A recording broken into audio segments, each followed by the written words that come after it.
Assalamualaikum warahmatullahi wabarakatuh. Hai semuanya, saya Nadia Angelita Putri dari kelompok 9. Nah, hari ini kelompok kami akan memperlihatkan sebuah rapat mengenai inovasi dan pemasaran produk nutraceutical berbahan dasar dari daun ubi jalar. Sepertinya menarik sekali ya teman-teman. Nah, pada rapat kali ini kalian akan melihat tahapan-tahapan yang harus dilakukan sebelum kalian memulai proses produksi suatu produk, yaitu dari penentuan latar belakang dan tujuan diproduksinya produk tersebut, lalu formulasi produk dan penentuan target pasar, perhitungan modal dan keuntungan, serta cara branding dan pemasaran. Nah, udah jam 7 ya, kita harus memulai rapatnya.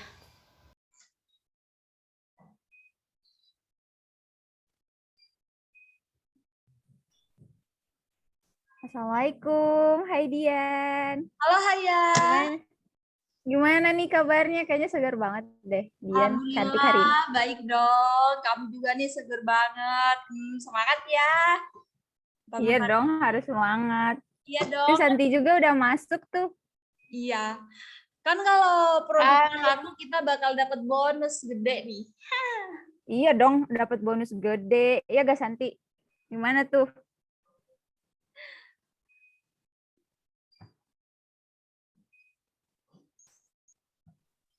Tuh Selfie juga udah masuk tuh. Hai Selfie, gimana kabarnya? Gimana nih nanti apa keuangan kita nih? Kira-kira kita dapat bonus gimana ya? Berapa persen nih kita dapat bonus? Harus banyak dong. Amin, amin. Kita dapat bonus 48%-an nih. Amin, amin. Lumayan ya. Banyak Iya. banget itu. Bisa bisa liburan kita. Bisa lah. Oke guys, karena semuanya sudah berkumpul nih ya. Nah, di sini juga hari ini udah ada Bapak Direktur yang sudah hadir. Jadi mari kita buka rapat kali ini dengan membaca basmalah. Bismillahirrahmanirrahim. Assalamualaikum semuanya. Jadi hari ini kita akan membahas mengenai rancangan produk baru kita, yaitu produk nutraceutical yang ditargetkan akan dipasarkan pada bulan Desember tahun 2022 nih. Nah, untuk itu saya persilahkan teman-teman untuk menyimak presentasi rincian produk baru kita yang akan dijelaskan oleh Haya selaku Manajer Research and Development. Kepada Haya dipersilahkan ya. Oke, makasih Dian karena telah memberikan saya kesempatan untuk memaparkan hasil dari penelitian kami mengenai produk nutraceutical ini. Nah, di sini saya izin share screen terlebih dahulu ya. Oke, Haya. Sebelumnya mohon maaf, Dian ini masih di disabled untuk share screen bagi partisipannya. Mungkin bisa di-allow dulu. Sebentar ya.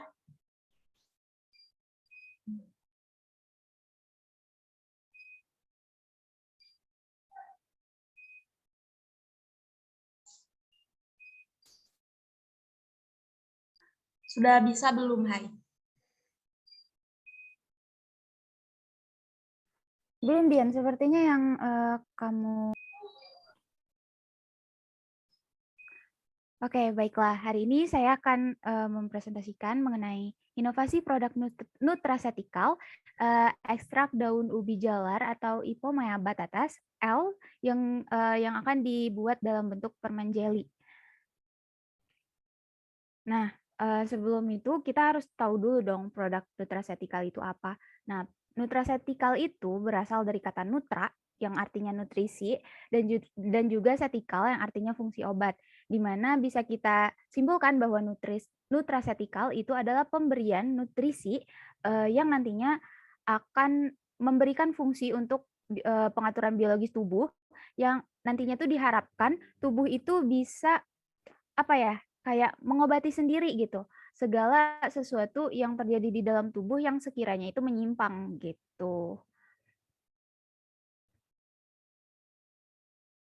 Nah, kemudian kenapa kita mengambil daun ubi jalar dan juga sediaan permen jeli untuk dibuat itu karena diketahui bahwa Indonesia ini merupakan salah satu produsen tumbuhan ubi jalar dengan urutan keempat terbesar di dunia. Berarti bisa kita tahu kan bahwa produksi ubi jalar di Indonesia itu benar-benar banyak, benar-benar melimpah. Nah, sedangkan produksi produk atau pengolahan dari ubi jalar itu sendiri itu tuh masih dalam bentuk yang sangat sederhana gitu. Biasanya diolah dalam masakan, dibuat keripik yang kayak gitu gitu. Belum dibuat ke dalam bentuk yang lebih kompleks gitu kayak obat-obatan. Padahal daun ubi jalar itu banyak sekali mengandung senyawa-senyawa yang bermanfaat seperti protein, vitamin, mineral, kemudian lemak, serat, karbohidrat, dan juga dia itu memiliki nilai kalori yang tinggi. Nah, akan tetapi si daun ubi jalar ini memiliki tingkat toksisikan yang rendah sehingga cocok banget nih digunakan sebagai suatu bahan obat gitu. Oleh karena itu, kita berinovasi untuk membuat suatu multivitamin dengan sediaan permen jeli yang menggunakan bahan utamanya itu ubi jalar. Karena ubi jalar ini kan balik lagi ke tadi adalah multivitamin yang bisa memberikan nilai gizi kepada masyarakat luas yang mengkonsumsinya. Kemudian apa sih tujuan dari inovasi produk ini? Tujuan inovasi produk ini untuk memenuhi kebutuhan gizi masyarakat, khususnya bagi anak-anak, sehingga dapat mencegah terjadinya stunting pada anak. Mengingat bahwa angka stunting di Indonesia itu sebenarnya tinggi banget ya, walaupun di kehidupan sehari-hari tidak terlalu terlihat gitu. Nah, oleh karena itu kita berinovasi membuat sediaan produk multivitamin gummy candy dengan merek Sweet Gum dengan bahan utamanya itu daun ubi jalar. Nah, multivitamin ini kan nanti akan memberikan sangat banyak manfaat. Nah, untuk meningkatkan manfaatnya tersebut agar lebih sehat gitu, maka vitaminnya ini nanti akan dibuat dengan daun ubi jalar yang ditanam secara alami atau tanpa menggunakan bahan sintetis sehingga dia menjadi lebih sehat atau sering kita dengar itu sebagai tanaman organik gitu ya. Nah, sebelum kita melakukan produksi massal, tim research and development itu sudah melakukan beberapa research dan juga penelitian untuk memaksimalkan formula yang nantinya akan digunakan dalam produksi sediaan ini. Nah, di sini kita dapatkan dari hasil evaluasi sediaan itu dari 6 sampel yang kita buat. Yang pertama, kita lakukan pemeriksaan organoleptis. Nah, di sini dari 6 sampel, itu sampel pertama berbentuk cairan kental atau dia itu seperti lelehan gitu. Jadi tidak padat. Nah, untuk sampel kedua, ketiga dan keempat itu berbentuk padat, tapi dia itu tidak elastis. Jadi dia padat aja gitu. Nah, sedangkan sampel kelima dan keenam, dia itu nantinya berbentuk padat dan juga elastis.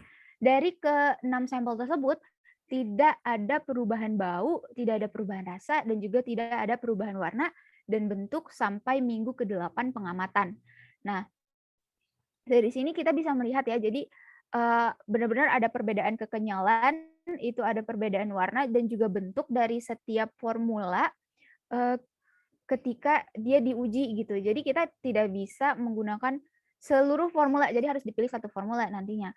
Nah, tapi kalau untuk bau dan rasanya itu tidak ada perubahan sama sekali. Jadi dari ke-6 formula itu bau dan rasanya itu sama aja. Nah, yang ketiga itu dari hasil pemeriksaan keseragaman bobot permen tersebut didapatkan 0,02% sampai dengan 20% penyimpangan bobotnya. Kemudian dilakukan juga pemeriksaan kandungan air, di mana didapatkan kandungan air dalam formula pertama itu 20,0%, dalam formula 2 itu 19,80%, formula ketiga 18,67%,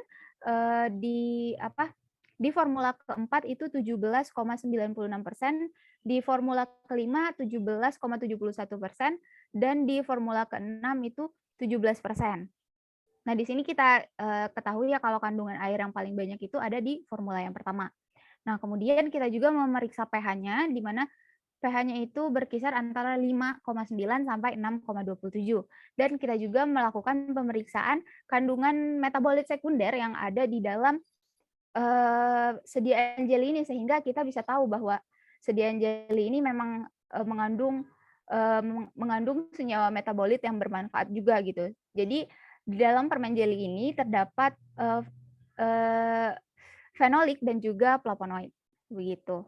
Nah, berdasarkan hasil evaluasi yang sudah kita lakukan, itu kita dapatkan komposisi atau formulasi yang nantinya akan digunakan pada produksi massal dari produk ini. Itu adalah formulasi yang kedua, sampel yang kedua, karena dia itu bentuknya tadi sudah dijelaskan bahwa bentuknya itu padat gitu dan juga tidak elastis, jadi dia nanti enak gitu buat dipegangnya. Kemudian kadar airnya juga tidak sekompleks, tidak sebanyak sediaan yang pertama, tapi tidak juga lebih sedikit dari sediaan yang kedua gitu. Makanya diambil formulasi yang kedua yang berisi ekstrak daun ubi jalar sebanyak 4%, kemudian gelatin sebanyak 16%, asam sitrat sebanyak 0,6%, essence melon 0,4%, sukrosa 100 gram, dan aqua sebanyak 79%. Nah, nanti untuk essence-nya ini bisa kita bisa kita tambah lagi, bisa kita reformulasi lagi agar nanti permen jelly yang kita produksi itu rasanya menjadi lebih banyak gitu. Sekian dari saya. Terima kasih.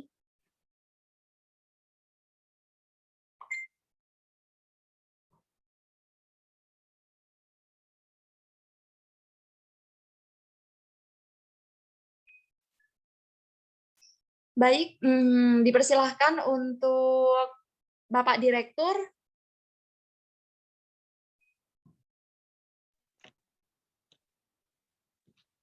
Idenya menarik dan belum banyak digunakan ya di lingkungan sekitar kita. Dan di Indonesia juga belum banyak ya ide yang seperti itu. Saya yakin untuk formulasi yang telah dipaparkan ini kalian sudah merencanakan dan mematangkannya dengan baik. Kayak gitu. Tapi ada pertanyaan yang mesti saya tanyakan. Apakah produk ini sudah ada proses BPOM-nya, akan diproses apa gimana gitu untuk perizinannya?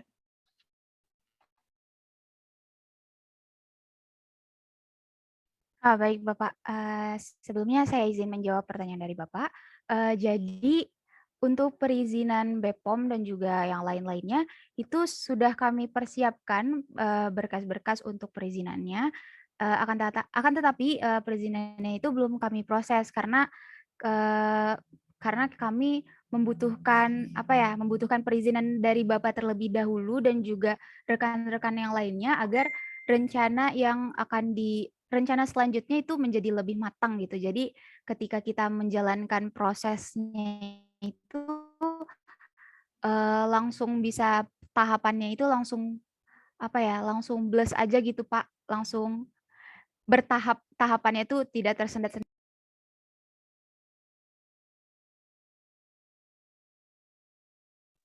Oke, baik. Kalau kayak gitu berarti sudah direncanakan secara matang. Saya suka idenya dan saya setuju untuk melanjutkan proyek produk ini. Gimana yang lainnya? Oke, untuk yang lainnya, apakah ada kritik dan saran untuk tim Research and Development? Sudah cukup. Sepertinya sudah cukup. Baiklah, selanjutnya akan dilakukan pemaparan biaya awal dan prediksi keuntungan yang akan diperoleh dari penjualan produk ini. Nah, dipersilakan kepada Selviana untuk memaparkan dan dilanjutkan nanti dengan Santi yang akan memaparkan pemasaran produk tersebut. Terima kasih Bu Dian untuk kesempatannya. Kali ini saya akan menjelaskan strategi dari pemasaran. Dari strategi pemasaran ini yaitu target pasar seluruh rentang umur akan tetapi difokuskan juga kepada anak-anak. Dan strategi distribusinya didistribusikan kepada apotek dan supermarket. Untuk pemasaran iklan pada sosial media seperti Instagram, dan penggunaan e-commerce untuk produk kami ini akan memudahkan konsumen mendapatkan Sweet Jam, produk Sweet Jam.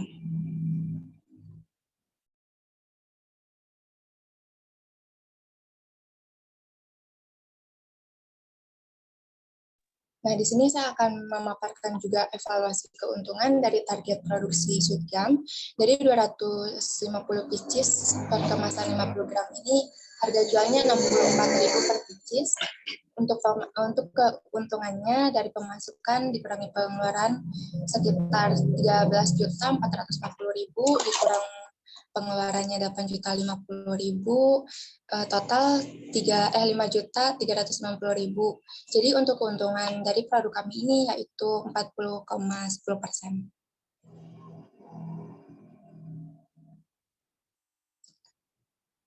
Terima kasih.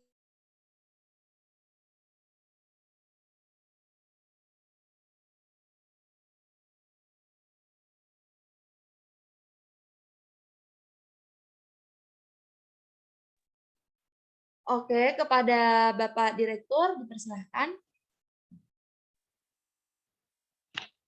Oke, untuk pemaparan evaluasi keuntungan, nah, saya ingin bertanya, apakah itu keuntungan itu sudah maksimal mentok di keuntungan segitu atau bisa kita mainin harga lagi supaya keuntungannya bisa naik beberapa persen lagi supaya bisa membiayai operasional yang akan kita lakukan kayak gitu.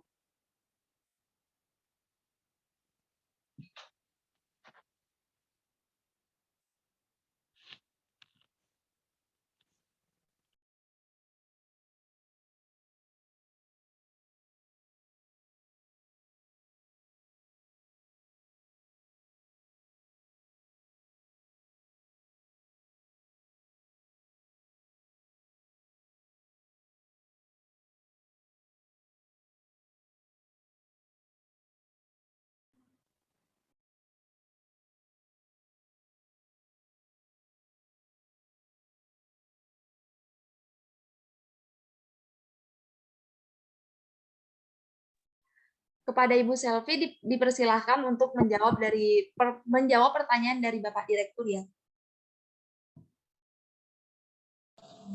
Maaf Bapak Direktur, boleh diulang pertanyaannya?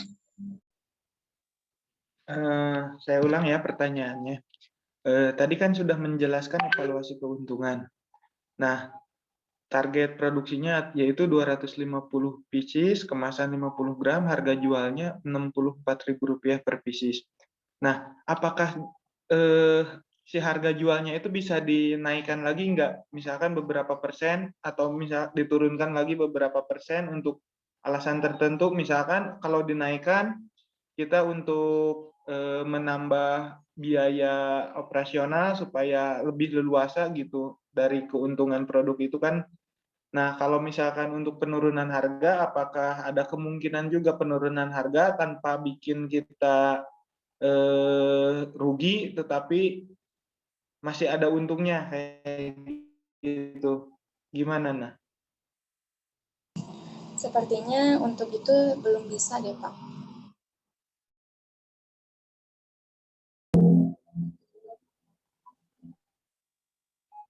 Oh, oke. Berarti tinggal melakukan evaluasi lagi untuk harga ketetapannya, atau ini sudah harga patennya segini?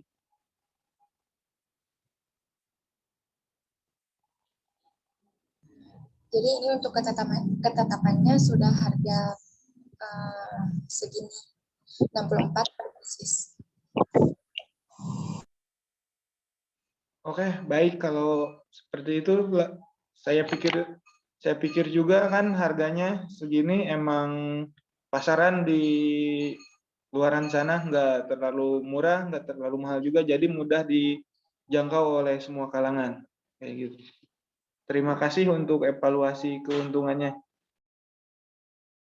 Baik, Pak. Baik, terima kasih Bapak Direktur. Nah, selanjutnya dilanjutkan dengan Santi ya, yang akan memaparkan pemasaran produk. Dipersilahkan untuk Santi. Baik, terima kasih Dian untuk kesempatannya. Di sini saya akan menjelaskan mengenai evaluasi keunggulan dan kekurangan produk ini. Mohon maaf, itu slide-nya belum di next. Nah, untuk evaluasi keunggulan dan kekurangan produk ini, yaitu untuk keunggulan produknya sendiri, bentuk vitamin kita ini menarik sehingga akan lebih mudah menarik perhatian, apalagi untuk anak-anak. Kemudian mudah dikonsumsi dan tidak diharuskan untuk minum air setelah konsumsi vitamin tersebut. Di mana di sini kan berbentuk jelly, jadi lebih mudah untuk dikonsumsi dan juga disukai oleh anak-anak karena bentuk dan juga rasanya yang unik. Kemudian untuk kekurangan produk sendiri itu ada budget iklan yang mungkin cukup tinggi dan juga perizinan BPOM dan MUI yang belum terlaksanakan. Nah, untuk perizinan distribusi juga ke supermarket dan juga apotek. Seperti itu. Terima kasih. Dikembalikan kepada Dian.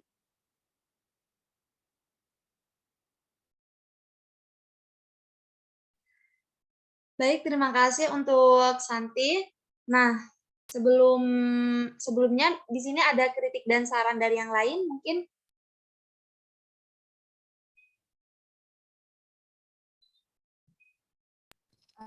Saya ingin sedikit memberikan saran kepada divisi pemasaran ya, marketing dan pemasaran. Itu mungkin untuk untuk influencer yang nantinya akan di reach out atau influencer yang nantinya akan kita gunakan untuk mempromosikan barang ini, produk kita maksudnya, itu nanti di list lagi atau didaftar lagi, kemudian nanti mungkin bisa dihitung lagi budgetnya oleh divisi keuangan supaya nanti budgeting atau anggarannya itu lebih terarah gitu. Mungkin segitu aja kalau dari saya. Wah, makasih banget nih buat Ibu Haya, sarannya sangat membantu ya. Baiklah, nah kita sudahi rapat untuk hari ini ya. Nah, jadi dapat disimpulkan bahwa kita akan memproduksikan permen jelly multivitamin dengan target yang akan dikeluarkan pada Desember 2022. Kemudian ada beberapa perizinan yang harus diurus. Baru dapat dilakukan produksi massal. Nah, setelah itu budgetnya perizinan belum dimasukkan ke dalam anggaran sehingga harus ada perbaikan pada anggaran yang telah ditentukan. Nah, terima kasih banyak untuk waktunya. Untuk teman-teman semua, kita akhiri sampai di sini ya. Assalamualaikum warahmatullahi wabarakatuh. Waalaikumsalam warahmatullahi wabarakatuh.